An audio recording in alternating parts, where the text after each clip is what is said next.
Hello everyone, আমি তোমাদের mentor Sanghamitra নিয়ে চলে এসেছি আর একটা নতুন টপিক।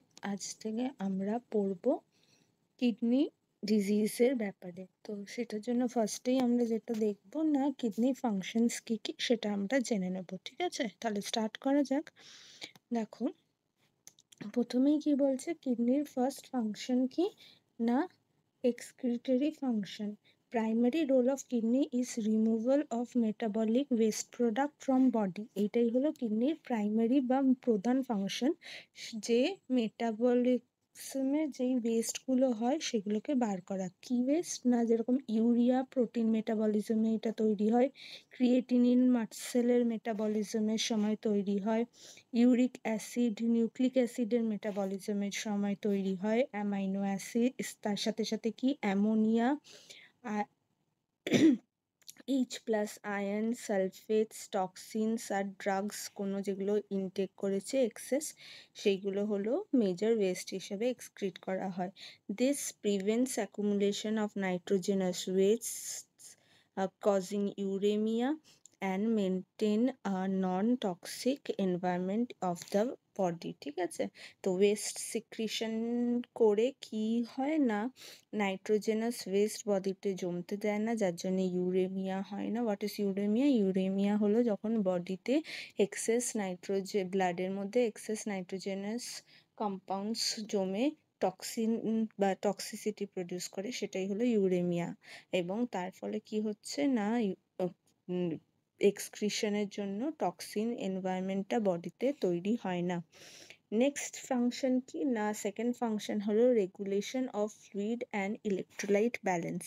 কি না, কিডনি রেগুলেটস ওয়াটার ব্যালেন্স, আমরা সবাই জানি থ্রু কিভাবে না, anti diuretic hormone or ADH এর হেল্পে এই ওয়াটার ব্যালেন্সটা মেনটেন করে। কি করে না, অ্যান্টিডাইউরেটিক হরমোনের কাজ কি, control water reabsorption in the distal tubules and collecting ducts.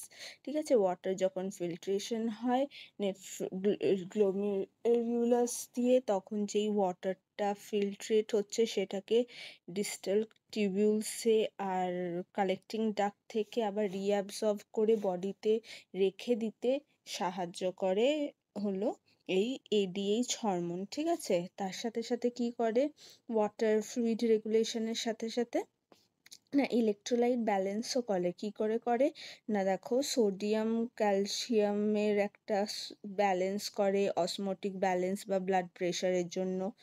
ঠিক আছে, তার সাথে পটাশিয়ামের ব্যালেন্স করে মাসেল আর হার্টের ফাংশনের জন্য, কারণ আমরা সবাই জানি হাইপার ক্যালিমিয়া কিন্তু হার্টের জন্য খুব খারাপ। ঠিক আছে, আমরা কার্ডিওভ্যাসকুলার ডিজিজের সময় সেটা পড়েছিলাম। ইনফ্যাক্ট আরও অনেক প্রবলেমসও হয়। তার সাথে সাথে ক্যালসিয়াম অ্যান্ড ফসফরাসেরও বোনস আর নিউরোমাস্কুলার ফাংশনের জন্য হেল্প করে। ম্যাগনেশিয়াম, তারপরে HPO4, এইগুলো হলো কোফ্যাক্টর মেটাবলিজমের জন্য। এইগুলো সব ইলেকট্রোলাইটগুলো যাতে রেগুলেট হয়, বেশি না হয়ে যায়, সেইটা দেখে রাখার কাজ কিন্তু কিডনির। মেনটেন অ্যাসিড বেস ব্যালেন্স, তার সাথে সাথে কি করে, আমাদের বডিতে অ্যাসিড বেস ব্যালেন্সটাও মেনটেন করে। কিভাবে না, এক্সেস H+ আয়নকে বার করে দেয়, আর C carbonate ion, bicarbonate ion যেটা, যে HCO3, যেটা সেটাকে রিঅ্যাবজর্ব করতে সাহায্য করে। যার ফলে কি হয়, H+ আয়ন বেশি হলে কি হবে, আমাদের বডি বেশি অ্যাসিডিক হয়ে যাবে। আর HCO3 আয়রন, বাইকার্বনেট আয়রনের মানে কমতির জন্য কিন্তু বডি অ্যাসিডিক হয়ে যেতে পারে। তো এই দুটোই হেল্প করে যাতে বডি অ্যাসিডিক না হয়ে যায় এবং প্রিভেন্ট কিটোঅ্যাসিডোসিস বা অ্যালকানোসিস। ঠিক আছে, যেরকম এক্সেস অ্যাসিড হয়ে গেলে অ্যাসিডোসিসও হয়ে যেতে পারে, তার সাথে সাথে এক্সেস অ্যালকালাইন বডি হয়ে গেলেও কিন্তু অ্যালকালোসিস হতে পারে। ঠিক আছে, এই অ্যালকালোসিস আর অ্যাসিডোসিস দুটোকেই প্রিভেন্ট করে। H+ আয়ন আর HCO3 আয়রনের ব্যালেন্স মেনটেন করে। নেক্সট ফাংশন কি? Function 3, regulation of blood pressure.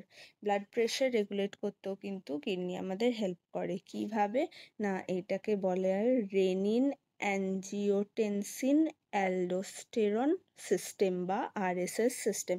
এই রেনিন অ্যাঞ্জিওটেনসিন অ্যালডোস্টেরন সিস্টেমটা কিভাবে কাজ করে দেখো। Juxtaglomerular cells secrete renin when BP drops. যখন তোমার ব্লাড প্রেশার কমে যাবে তখন জাক্সটাগ্লোমেরুলার সেল যেগুলো কিডনির মধ্যে, সেইগুলো রেনিন হরমোনটাকে সিক্রিট করে। এই রেনিন হরমোনের কাজ কি না, রেনিন আবার গিয়ে অ্যাঞ্জিওটেনসিনোজেনকে অ্যাঞ্জিওটেনসিন 1-এ কনভার্ট করে, যেটা পরবর্তীকালে অ্যাঞ্জিওটেনসিন 2-তে কনভার্ট হয়। এই অ্যাঞ্জিওটেনসিন 2টা হলো এক ধরনের পোটেন্ট ভ্যাসোকনস্ট্রিক্টর। ভ্যাসোকনস্ট্রিকশনের জন্য কি হয় না, যখন ভ্যাসোকনস্ট্রিক্টরের কাজ কি না, এই ভেসেলগুলোকে কনস্ট্রিক্ট করে, যার ফলে কি না বিপি বেড়ে যায়। যার জন্যে যখনই ব্লাড প্রেশার আমাদের শরীরে ড্রপ হয় তখনই এই রেনিন কিন্তু হেল্প করে আবার ব্লাড প্রেশার নর্মাল বা ইনক্রিজ করার জন্য। নেক্সট কি বলছে, স্টিমুলেটস, তার সাথে সাথে কি করে, এই রেনিন স্টিমুলেট অ্যালডোস্টেরন সিক্রিশনও স্টিমুলেট করে, যার ফলে সোডিয়াম আর ওয়াটার রিঅ্যাবজর্পশনটা বেড়ে যায় বডিতে এবং ব্লাডের ভলিউমটা বেড়ে যায়, যার ফলেও কিন্তু বিপিটা কিন্তু শরীরে বেড়ে যায়। তাহলে দুভাবে কাজ করে এই RAS সিস্টেমটা না। প্রথমে কি করে, রেনিন অ্যাঞ্জিওটেনসিনকে অ্যাঞ্জিওটেনসিনে কনভার্ট করে, যেটা ভ্যাসোডাইলেটর একটা, এবং সে ভ্যাসোডাইলেশনের সাহায্যে বিপিকে ইনক্রিজ করে। তার সাথে সাথে সেকেন্ড কি করে এটা না, অ্যালডোস্টেরনের সিক্রিশনটাকেও বাড়িয়ে দেয়। অ্যালডোস্টেরন সিক্রিশনের জন্য আমরা পড়েছিলাম আগের পয়েন্টেই যে অ্যালডোস্টেরনের কাজই হলো সোডিয়াম রিঅ্যাবসর্পশন করা আর ওয়াটার রিঅ্যাবসর্পশন করা ডিস্টাল কনভলিউটেড টিউবুলস থেকে। তো যখন এই সোডিয়াম আর ওয়াটার বেশি করে রিঅ্যাবজর্ব হয়ে যায়, অ্যালডোস্টেরন বেড়ে যাওয়ার জন্যে ব্লাডের ভলিউম বেড়ে যায়, যার ফলে ব্লাড প্রেশারটা আবার বেড়ে যায়। ঠিক আছে, long term BP regulation is control by sodium and water excretion. ঠিক আছে, এইভাবেই কিন্তু বিপি বডিতে কন্ট্রোলড হয়। নেক্সট কি বলছে না, ফোর্থ ফাংশন হলো এন্ডোক্রাইন ফাংশন। এন্ডোক্রাইন ফাংশন কি না, kidney acts as a endocrine gland. ঠিক আছে, কিডনি একটা এন্ডোক্রাইন গ্ল্যান্ড হিসাবে কাজ করে। প্রথমেই যেটা সিক্রিট করে সেটা হলো এরিথ্রোপয়েটিন নামক হরমোনটা সিক্রিট করে, যেটার কাজ হলো stimulate RBC production in bone marrow. তাহলে তার এরিথ্রোপয়েটিনের কাজ কি না, RBC যাতে প্রডিউস হয় বোন ম্যারোতে সেটাকে স্টিমুলেট করা।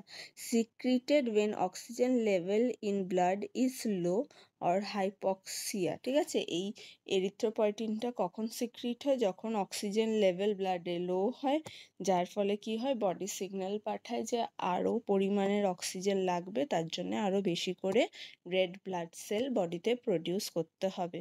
ঠিক আছে, এবং এরিথ্রোপয়েটিনের জন্য কিন্তু RBC প্রোডাকশন বাড়ে। নেক্সট কি বলছে না, ক্যালসিট্রল বা 1,2-ডাইহাইড্রক্সি ক্যালসিফেরল যেটা, ঠিক আছে, সেটা কিন্তু অ্যাক্টিভ ফর্ম অফ ডি,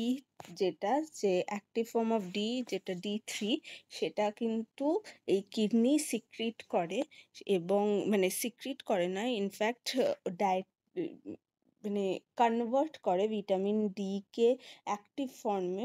ঠিক আছে, 1,2,5 ডাইহাইড্রক্সিকোলেক্যালসিফেরলে ইনঅ্যাক্টিভ ফর্ম থেকে অ্যাক্টিভ ফর্মে কনভার্ট করে, যেটা হলো D3। ঠিক আছে, এবং এটা এসেনশিয়াল কি না, calcium and phosphorus absorption in ইন্টেস্টিনের জন্য, যেটার জন্য বোন হেলথ আমাদের বেটার হয়, কারণ আমরা সবাই জানি ভিটামিন ডি ক্যালসিয়াম অ্যাবজর্পশনে সাহায্য করে, এবং এই ভিটামিন ডিটাকে অ্যাক্টিভ করে কিসকে? না কিডনি অ্যাক্টিভেট করতে সাহায্য করে in the form of vitamin D3। Next হচ্ছে কি হরমোন প্রডিউস করে? না রেনিন। আমরা আগের পয়েন্টেই দেখলাম কি করে রেনিন এনজাইম RAS সিস্টেম দিয়ে ব্লাড প্রেশার রেগুলেট করে, ঠিক আছে। তার সাথে সাথে কি না প্রোস্টাগ্ল্যান্ডিন বললেও হরমোনস কিছু কিছু কিডনি সিক্রিট করে, যেগুলো লোকাল হরমোনস এবং রিনাল ব্লাড ফ্লোতে সাহায্য করে, তার সাথে সাথে ভ্যাসোডাইলেশনেও অনেক সময় সাহায্য করে, ঠিক আছে। তাহলে এইগুলো হচ্ছে কিডনির এন্ডোক্রাইন ফাংশনস। নেক্সট কি বলছে? Metabolic functions. মেটাবলিজম কি করে? কিডনিও কিছু কিছু মেটাবলিজম করে। সেটা হলো, প্রথম মেটাবলিজম হলো gluconeogenesis. What is gluconeogenesis? Kidney produces glucose from non carbohydrate precursors during fasting and starving next to liver। তাহলে কিডনি লিভারের পরেই কিডনির কাজ হলো না গ্লুকোজ প্রডিউস করা, কি থেকে? নন কার্বোহাইড্রেট প্রিকারসার্স থেকে, ঠিক আছে। What are this non carbohydrate precursors? যেরকম ল্যাকটেট হতে পারে, গ্লাইকলিক অ্যাসিডস হতে পারে, যেগুলো নন কার্বোহাইড্রেট প্রিকারসার, সেখান থেকে গ্লুকোজ প্রডিউস করে। তার সাথে সাথে কি অ্যামাইনো অ্যাসিড মেটাবলিজমে হেল্প করছে। কীভাবে? না ডিঅ্যামাইনেশন আর অ্যামাইনো ডিটক্সিফিকেশন কিন্তু কিডনির কাজ। হরমোন মেটাবলিজমে কি করছে? না breakdown of insulin, aldosterone, parathyroid hormone, calcitonin and some GI hormones. কিডনির আরও কাজ হচ্ছে, কিছু কিছু হরমোনসও এখানে কিডনিতে ব্রেকডাউন হয়, যেটা হলো যেরকম insulin, aldosterone, parathyroid hormone, calcitonin, ঠিক আছে। তার সাথে সাথে কিছু কিছু জিআই হরমোনসও আছে, যেগুলো কিন্তু এখানে হরমোনাল মেটাবলিজম হয়। নেক্সট কি বলছে? হোমিওস্ট্যাটিক ফাংশন, ঠিক আছে। হোমিওস্ট্যাটিক ফাংশন কি না বলছে অসমোলারিটি অফ প্লাজমা, ঠিক আছে। ব্লাডে কতটা ওয়াটার থাকবে সেই অসমোলারিটিটা কিন্তু মেনটেন করে কিডনি। আমরা আগেই দেখেছি যে অ্যালডোস্টেরন সিক্রিশন করে, কি করে বডিতে অ্যাবজর্পশন করে ওয়াটার, এবং তার সাথে সাথে যে রিঅ্যাবজর্পশন করে শুধু নয়, তার সাথে অসমোলারিটাও মেনটেন করে around 300 molar osmosis per litre. সেটা কেমন করে? না stabilise plasma volume and composition. Plasma যে ভলিউম আর কম্পোজিশন সেটাকে স্টেবিলাইজ করে, prevent fluctuation in internal environment, vital for survival during homeostasis, ঠিক আছে। তো তারপরে নেক্সট ফাংশন হলো ডিটক্সিফিকেশন। কি করছে না ফরেন সাবস্টেন্সকে কিন্তু এলিমিনেট করাটা কিডনির কাজ। যেরকম ড্রাগস কেউ যদি ইনটেক করে থাকে, পেস্টিসাইডস, ফুড অ্যাডিটিভস, এইগুলো কিন্তু সব এলিমিনেট করা কিন্তু এক্সক্রিট করাও কিডনির কাজ। তার সাথে সাথে মেটাবলাইজড পলিপেপটাইড হরমোনস, যেগুলো ইনসুলিন, গ্লুকাগন, গ্যাস্ট্রিন, এইগুলো এক্সেস যদি বডিতে হয়ে যায় সেগুলোকেও কিন্তু ডিটক্সিফাই করার জন্য কিন্তু লাগে কিডনির। তো এইগুলো হলো কিডনির ফাংশনস, ঠিক আছে। নেক্সট আমরা যেটা পড়বো সেটা হলো অ্যাসেসমেন্ট অফ রিনাল ফাংশন, ঠিক আছে। কি করে আমরা বুঝবো যে কিডনি ঠিকঠাক আমাদের কাজ করছে কি না? সেটা হলো কিছু কিছু বায়োকেমিক্যাল টেস্ট হয়, যেরকম urea test, creatinine test, sodium, potassium, calcium, phosphate, bicarbonate এবং অ্যালকালাইন ফসফেট। এইগুলো ব্লাডে কেমন এর পরিমাণ সেটা দেখে আমরা এই বায়োকেমিক্যাল টেস্টগুলো দিয়ে কিন্তু বুঝতে পারি যে আমাদের কিডনির ফাংশনিং ঠিকঠাক প্রপার আছে কি না। নর্মাল সিরাম, তার মধ্যে সবথেকে ইম্পর্টেন্ট টেস্টটা কিন্তু হলো ক্রিয়েটিনিন টেস্ট, ঠিক আছে। এর মধ্যে দেখো নর্মাল সিরাম ক্রিয়েটিনিনের অ্যামাউন্ট কি না 1.4 mg per 100 ml মেলদের জন্য আর 1.3 mg per 100 ml ফিমেলদের জন্য। এর সাথে সাথে আর কি করে আমরা বুঝতে পারি কিডনি ঠিকঠাক ফাংশন করছে কিনা, সেটা হলো গ্লোমেরুলার ফিল্ট্রেশন রেট আর GFR দেখে। সেই গ্লোমেরুলার ফিল্ট্রেশন রেট নর্মাল কি না 100 থেকে 125 মিলিলিটার পার মিনিট পার 1.73 মিটার স্কোয়ার। ঠিক আছে, এইটা হলো 100 থেকে 125 যদি GFR বা গ্লোমেরুলার ফিল্ট্রেশন রেট থাকে কারোর কিডনির, তাহলে জানবো আমরা যে কিডনি ফাংশন নর্মাল। আর যদি এই GFR 30-এর কম, 30-এর কমে চলে যায়, তার মানে আমরা কি বুঝবো না কিডনি ফেলিয়ার হয়েছে বা রিনাল ফেলিয়ার হয়েছে। ঠিক আছে, রিনাল ফেলিয়ার কিভাবে বুঝবো আমরা না বিলো 30।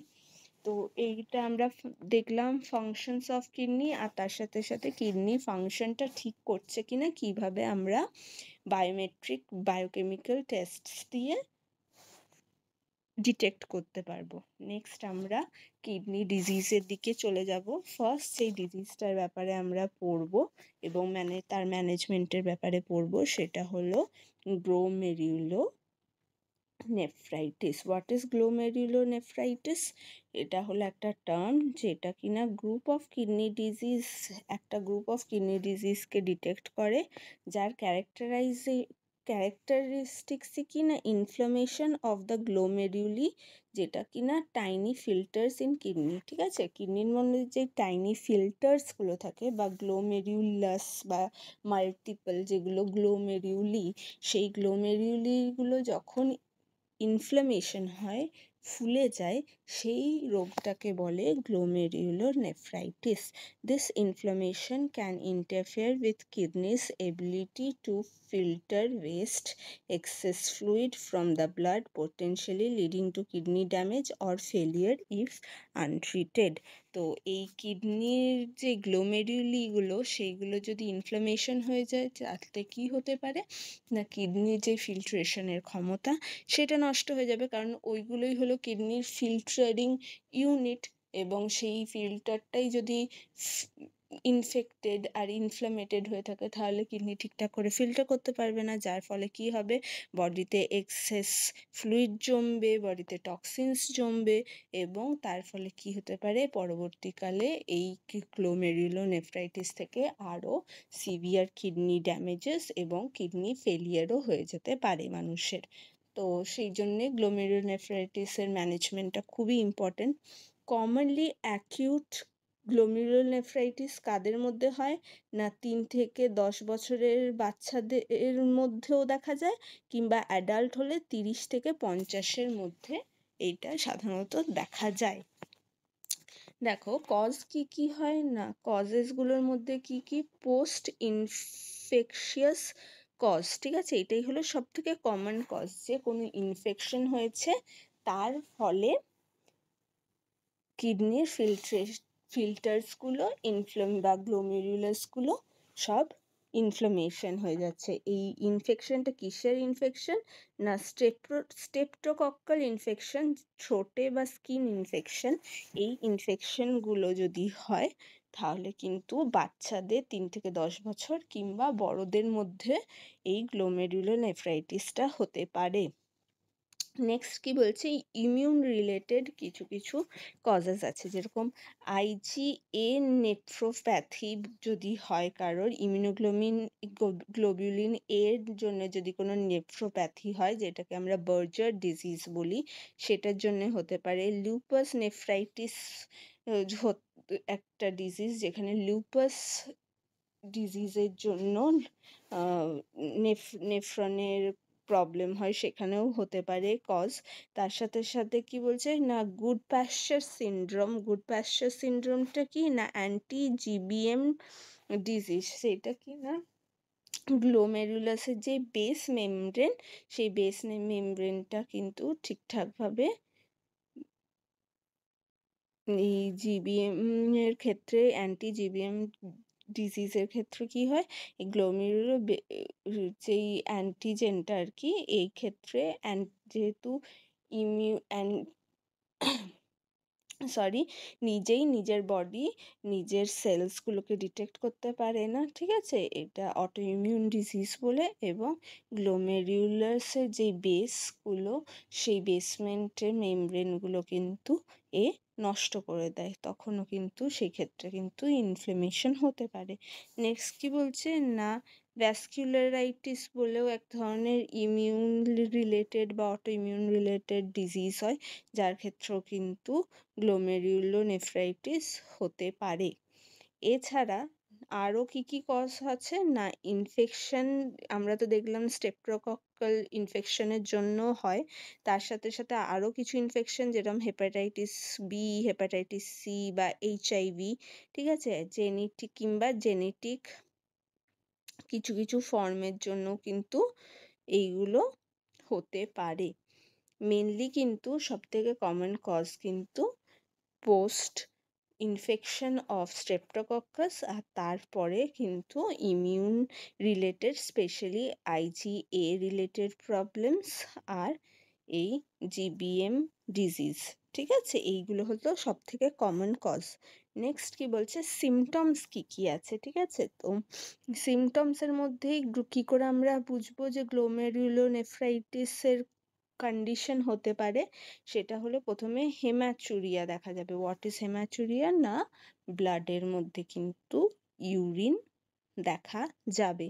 তার সাথে কি হবে না, প্রোটিনিউরিয়া কি না, ব্লাডের মধ্যে ইউরিনের মধ্যে ব্লাডের সাথে সাথে কিন্তু বায়োকেমিক্যালি টেস্ট করলে প্রোটিনের অ্যামাউন্টও কিন্তু পাওয়া যাবে, যেটা কিন্তু নর্মাল নয়। আমাদের ইউরিন দিয়ে কিন্তু প্রোটিন সিক্রিট হয় না, কিডনির কিন্তু প্রোটিন সিক্রিট করা কাজ নয়, প্রোটিনটাকে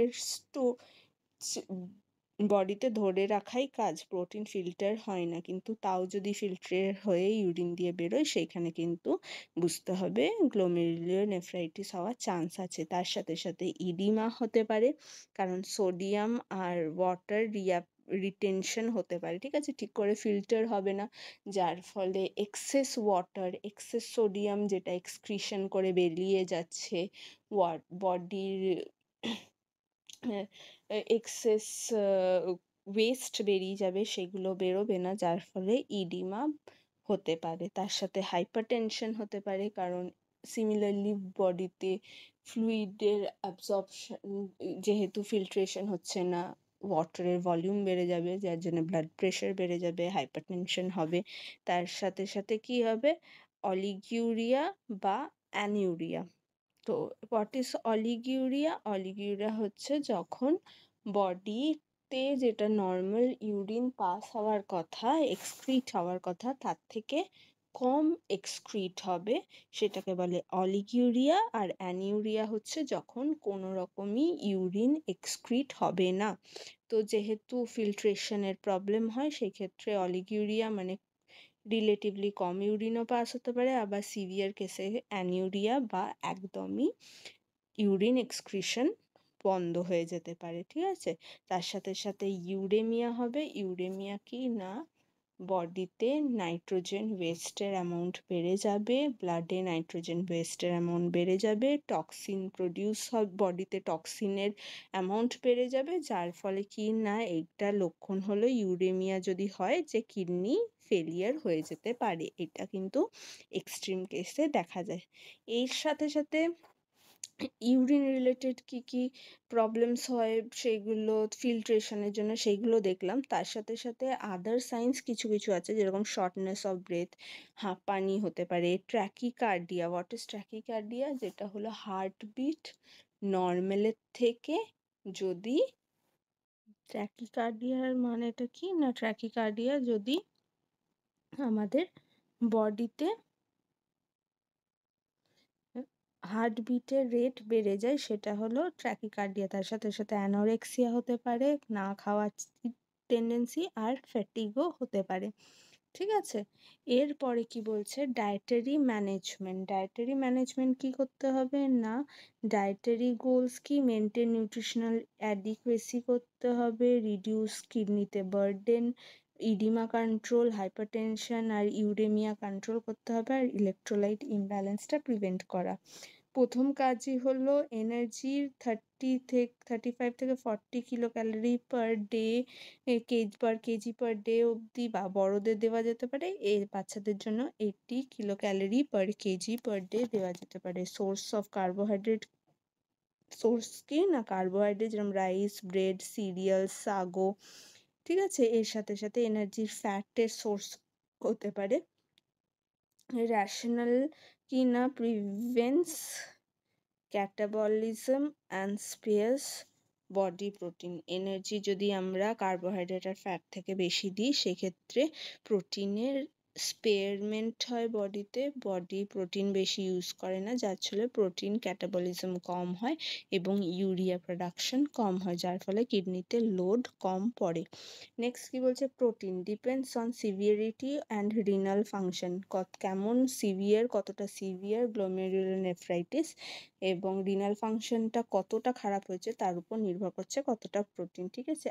acute glomerulonephritis with normal urine output যদি হয়, সেই ক্ষেত্রে 0.8 থেকে 1 গ্রাম পার কেজি পার ডে আমরা প্রোটিন দিতে পারি। যদি অলিগিউরিয়া বা অ্যানিউরিয়া বা হাই ইউরিয়া ক্রিয়েটিনিন হয়, সেই ক্ষেত্রে কিন্তু আমাদেরকে প্রোটিনটাকে রেস্ট্রিক্ট করতে হবে 0.5 থেকে 0.6 গ্রাম পার কেজিতে, ঠিক আছে। ডিউরিং রিকভারি ক্ষেত্রে কি করতে হবে, ইনক্রিজ গ্র্যাজুয়ালি টু নর্মাল, ঠিক আছে। আস্তে আস্তে রিকভার করে গেলে আস্তে আস্তে প্রোটিনের অ্যামাউন্টটা বাড়াতে হবে, হট করে বাড়ালে হবে না। তার সাথে সাথে খুব ইম্পর্ট্যান্ট, হাই বায়োলজিক্যাল ভ্যালুর প্রোটিন কিন্তু ইউজ করতে হবে, যাতে ওয়েস্ট কম প্রডিউস হয়, যেরকম milk, egg, white, lean meat, ঠিক আছে, কিন্তু restricted অ্যামাউন্টে।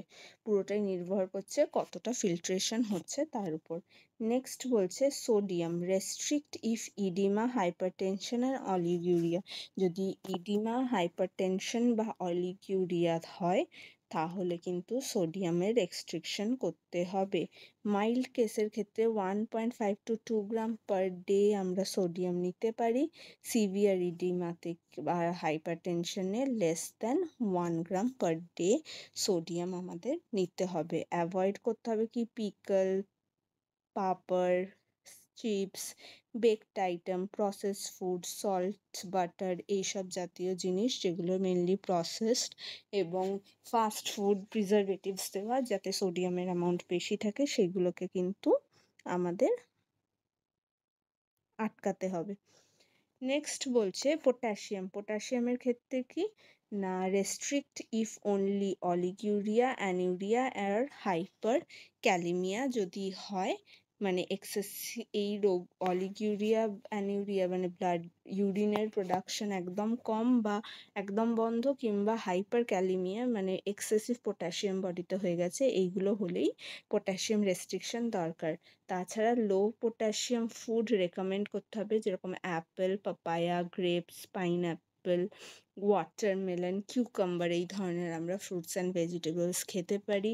High potassium food avoid করতে হবে। কেমন হাই পটাশিয়াম ফুড, যেরকম ব্যানানা, অরেঞ্জ, গুয়াভা, তারপরে jackfruit, dates, dry fruits, coconut water, এইগুলো কিন্তু হাই ইন পটাশিয়াম, এইগুলো কিন্তু বাদ দিতে হবে। Vegetable should be boiled and water discarded to lower potassium level. সবজি কিন্তু খাওয়ার আগে সেদ্ধ করে জল ফেলে দিতে হবে, যাতে পটাশিয়াম লেভেল কমে যায়।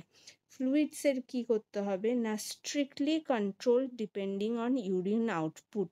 ইউরিন আউটপুট কেমন হচ্ছে তার উপর ডিপেন্ড করে কিন্তু ফ্লুইড কন্ট্রোল করতে হবে। কি ফর্মুলা, সেটার একটা ফর্মুলা আছে, সেটা কি না, urine output of previous day plus 500 ml to cover essential losses. যতটা ইউরিন আউটপুট হয়েছে আগের দিনে, তার সাথে 500 ml মেপে অতটাই ফ্লুইড কিন্তু পেশেন্টকে দিতে হবে, ঠিক আছে। এইটা কেন করা হচ্ছে না, প্রিভেন্ট ফ্লুইড ওভারলোড, যাতে ফ্লুইডের ওভারলোড না হয়ে যায়, ইডিমা না হয়, হাইপারটেনশনের চান্স যেন কম হয়। ঠিক আছে, এই ফ্লুইড কিন্তু কি কি ইনক্লুড করে, সব কিছু ইনক্লুড করে, যেরকম soup, milk, butter milk, T, coffee, fruits with water content, সব কিছু মিলিয়ে কিন্তু এই ফ্লুইডের ফর্মুলাতে যোগ হয়।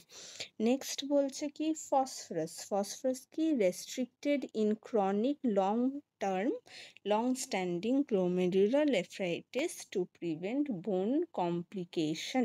ঠিক আছে, এই বোন কমপ্লিকেশন যদি হয়, বোন কমপ্লিকেশন যাতে না হয় তার জন্যে লং টার্ম জিএনএ কিন্তু রেস্ট্রিক্ট করতে হয়, তাছাড়া রেস্ট্রিক্ট খুব একটা করতে হয় না। Avoid cola, process cheese, nuts, seeds, egg yolk, whole pulses তখন করতে হবে, অ্যাভয়েড। এর সাথে সাথে বাকি মাইক্রোনিউট্রিয়েন্টস কি দেখো, ক্যালসিয়াম বলছে সাপ্লিমেন্টেড ইফ ফসফরাস ইজ রেস্ট্রিক্টেড, যখন ফসফরাস রেস্ট্রিক্ট করা হবে যেই সব কন্ডিশনে, সেই সব কন্ডিশনে কিন্তু ক্যালসিয়ামের সাপ্লিমেন্টেশন বডিকে দিতে হবে। আয়রনের সাপ্লিমেন্টেশন বডিকে দিতে হবে যদি অ্যানিমিয়া ডেভেলপ করে, তার সাথে সাথে ভিটামিন বি কমপ্লেক্স আর ভিটামিন সি রেকমেন্ড করা হবে, কারণ এগুলো ওয়াটার সলিউবল এবং ইউরিনের সাথে সাথে কিন্তু এক্সেসিভ লস হয়ে যায়। ঠিক আছে, তার জন্য কিন্তু এইগুলোরও কিন্তু প্রয়োজন হতে পারে। Fat soluble vitamins usually not restricted unless contradicted. ঠিক আছে, তো ভিটামিন বি আর সি, ভিটামিন বি কমপ্লেক্স আর সি এর কিন্তু রেস্ট্রিকশন করতে হতে পারে, কিংবা যদি ইউরিনের আউটপুট দেখে আমরা লস বেশি হচ্ছে সেই ক্ষেত্রে দিতে হতে পারে, কিন্তু ফ্যাট সলিউবল ভিটামিনসের কিন্তু কোনো রকম চেঞ্জেস খুব একটা দরকার হয় না। নেক্সট কি বলছে, কি ধরনের ফুড আমরা সিলেক্ট করব না, প্রথমেই দেখো বলছে সিরিয়ালস অ্যান্ড স্টার্চেস আমরা খেতে পারি, তাদের মধ্যে কেমন না, rice, wheat, bread, sago, arrowroot, vermicelli, এগুলো আমরা খেতে পারি, কিন্তু অবশ্যই মনে রাখতে হবে পেশেন্ট যদি নেফ্রাইটিসের প্রবলেমের সাথে যদি আদার ডিজিজ থাকে, যেরকম ডায়াবেটিস বা, সেই ক্ষেত্রে কিন্তু তখন আমাদের জিআই জিআই কার্বোহাইড্রেট কিন্তু খেতে হবে। ভেজিটেবলসের ক্ষেত্রে কি বলছে, লো পটাশিয়াম, ওয়েল কুকড, ড্রেনড, ঠিক আছে, পটাশিয়াম কম আছে সেরকম ভেজিটেবলস খেতে হবে এবং সেগুলোকে ভালো করে কুক করে এবং জলটাকে ফেলে দিয়ে খেতে হবে, যেরকম bottle gourd, ridge gourd, pumpkin, এগুলো হলো সেফেস্ট। ফ্রুটসের মধ্যেও কি বলছে না, লো পটাশিয়াম ফ্রুট যেরকম apple, papaya, pineapple, grapes. Milk আর মিল্ক প্রোডাক্টসের মধ্যে কি বলছে, স্মল অ্যামাউন্টে খেতে হবে, butter milk, diluted, avoid cheese and condensed milk. ঠিক আছে, চিজ আর কনডেন্স মিল্ক অ্যাভয়েড করতে হবে। ফ্যাটস অ্যান্ড অয়েলসের মধ্যে কি বলছে, কোনো রেস্ট্রিকশন নেই ফ্যাটস আর অয়েলসে, যদি না তার কোনো কার্ডিওভ্যাসকুলার ডিজিজের প্রবলেম থাকে, তাহলে কিন্তু ফ্যাটস অ্যান্ড অয়েলস আমাদেরকে ঠিকঠাকই দিতে হবে, যাতে সেখান থেকে বডি এনার্জি পায় এবং প্রোটিন ইউজ না করে এনার্জির জন্য। সুগার দিতে পারে, যেরকম honey, sugar, jaggery, free use for calories. ঠিক আছে, ক্যালোরিজও আমাদেরকে বেশি করে কার্বোহাইড্রেট দিতে হবে যাতে প্রোটিনের ব্রেকডাউন না হয়। কি কি খাবার অ্যাভয়েড করতে হবে না, processed spicy fried foods, carbonated drinks, alcohol, high potassium fruit যেরকম banana, orange, guava, dates, jackfruit, pulses avoid করতে হতে পারে। ঠিক আছে, নাটস, ড্রাই ফ্রুটস যেগুলো হাই ইন প্রোটিন আর পটাশিয়াম, সেগুলোকে কিন্তু অ্যাভয়েড করতে হতে পারে। Meat, fish, chicken, egg yolk, এগুলো হাই প্রোটিন আর ফসফরাস, এইগুলোকেও কিন্তু রেস্ট্রিক্ট করতে হয়। তো এই হচ্ছে আমরা আজকে পড়লাম কি কি কিডনির ফাংশন, আর তার সাথে সাথে কিডনি ডিজিজ, গ্লোমেরুলার নেফ্রাইটিস আর তার ম্যানেজমেন্টের ব্যাপারে। আশা করি তোমাদের বুঝতে কোনো প্রবলেম হয়নি। যদি আমার ক্লাসটা ভালো লেগে থাকে, হেল্পফুল হয়ে থাকে, please like and subscribe. Thank you. আবার চলে আসবো আমি নতুন একটা ক্লাস নিয়ে।